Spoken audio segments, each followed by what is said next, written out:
comme je vous disais tantôt lac bi c'est mooy ndox bi gën a wax xorom si àdduna bi parce que bi ñu ko comparé à la mer morte déjà là-bas 260 grammes de sel par litre d'eau moom lañ fa am. Au niveau du lac Rose on a 380 grammes de sel par litre d'eau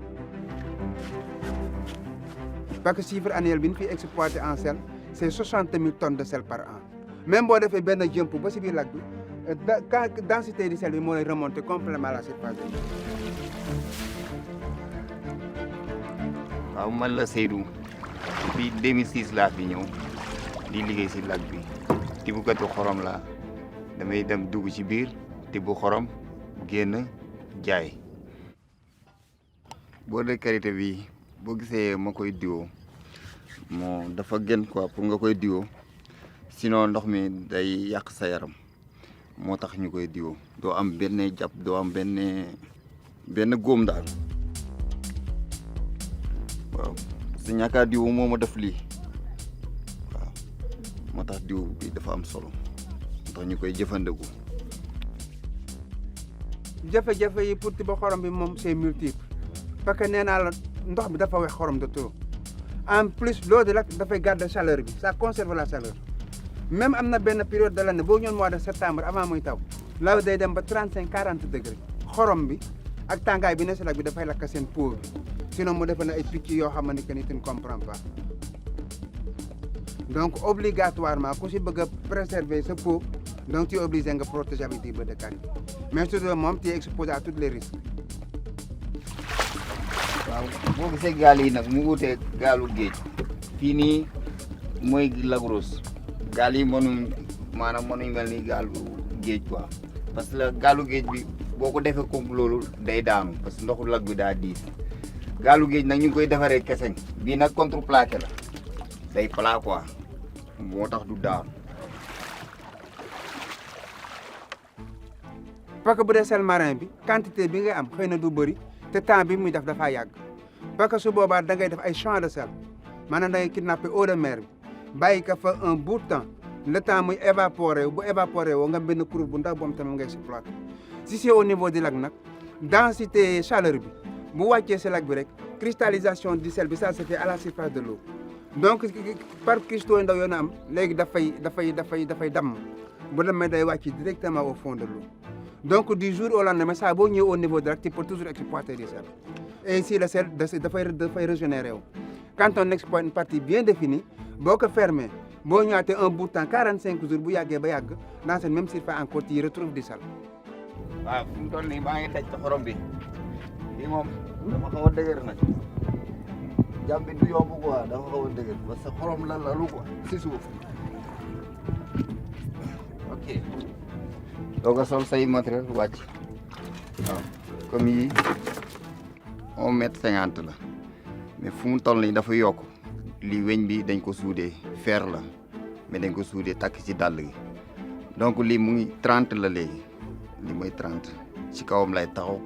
après doog a jot xorom si comme nii waaw nii rek la waaw may bëgg di dajale.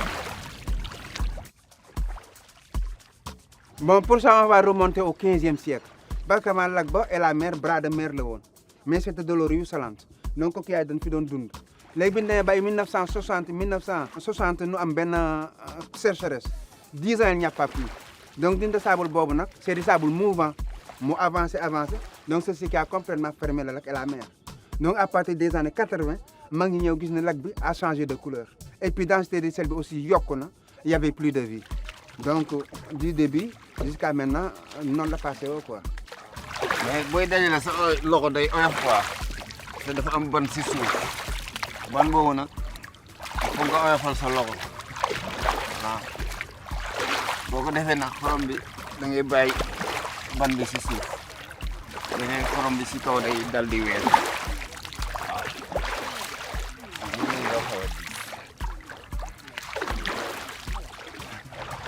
léegi nag bu demee bu ban ci lay ñëw jël tame bi waaw li ngeen di gis nii lii mooy pañe bi lii fànqaayu koko lañ ko defaree plastique bi nag mooy tax mu mën a liggéey ay weer parce que boo ko defoon weñ maanaam ndox mi da koy yàq quoi moo tax ñuy def ci plastique bi waaw. après ñu koy tirale fekk nga dajale xorom si mu bëri.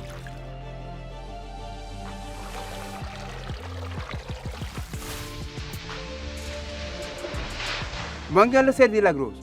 comparé au sel marin, le sel du lac Rose est 3 fois plus salé, 3 fois plus lourd. Parce que l'autre, moi, le sel du lac Rose, ça se cristallise au fond de l'eau. Si bien donc la solution elle est s'attirer au lac Rose. Moi, le sel marin, déjà, beaucoup de gelé, beaucoup de glace, le lac bi dafay seey. Te xorom lac bi boko exploité ba tek à la rive, bu fi defee 2 mois, même bu tawé des orages, le sel ça reste intact, dootul seeyal. Donc pour mu gaaw a seey xoromu lac Rose il faut nga dugal ko dans de l'eau chaude.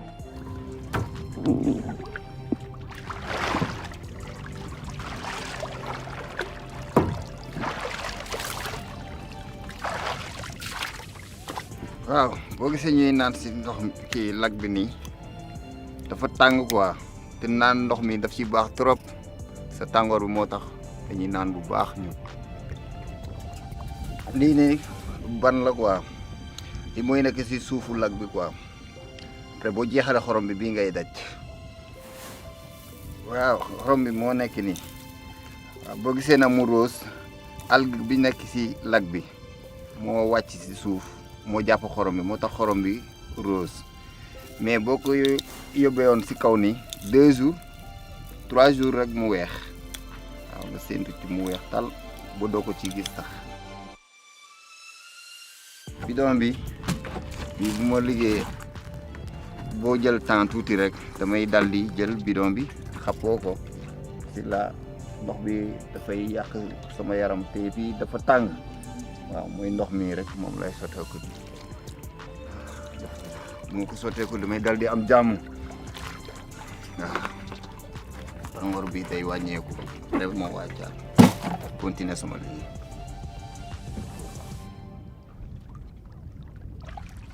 Bon bu ñu remplir gaar bi ba pare nag dañuy ñëw bu ñu ñëwee à la rive jël ay daggati bouton di remplir paan yi bu remplir paan yooyu déjà ça contient 30 kilos de sel. waaw sama liggéey daal mooy damay jóge ñaag xëy si fii bu gaal yi génnee may décharger loolu laay liggéey fii.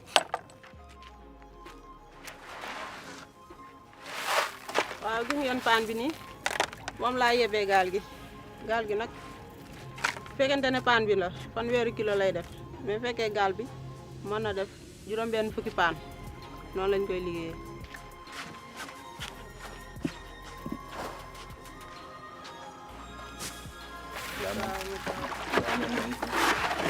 moo gën a diis fii booy wax amul yëpp paayam.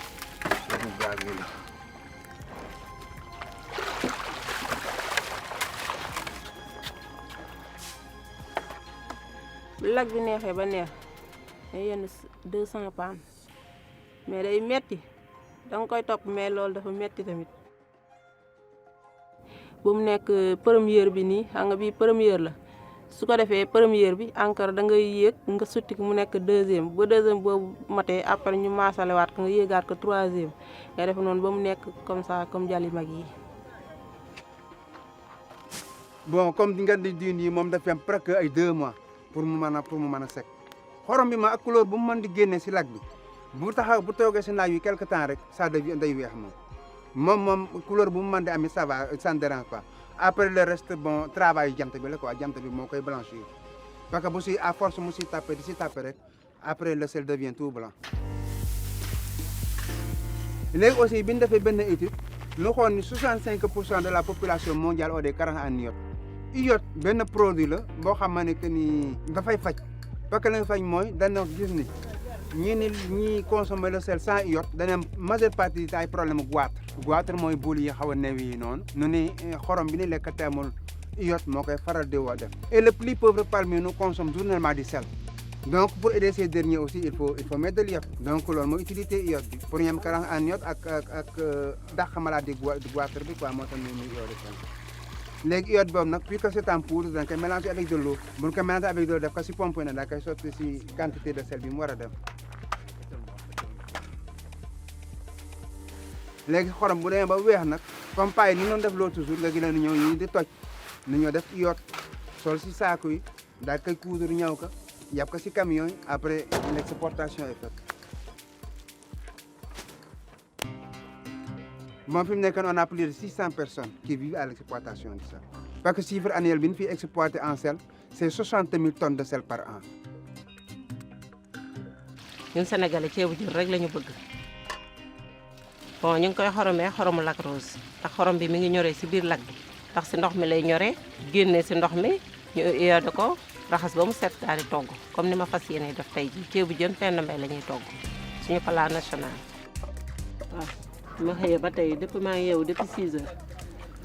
moom laa yeewu dem marché jënd ay ndugg après ma ñëw dem jënd jën ñëw commencé nekk di togg. macha allah xorom bi neex na waaw xorom bi baax na neex na ndax xam nga ñun moom suñu plat Sénégal mooy ceebu jën mënuñu ko togg sans xorom il faut ñu def ci xorom ba mu saf. Donc vraiment c'est un site à visiter et on aimerait bien que nos frères et sœurs sénégalais profitent aussi ñëw def découverte du lac faire leurs excursions xool nit ñi nii tiba xorom bi coono bi nii daj comme ça bu leen jaay tey mbuusu xorom 200 ñun wax seer na tu vois encourager leen un peu aussi ko nag nanu ñëw bu ñu xoolaay nit ñi nii daj fii femmes yi seen moromu jigéen nii daj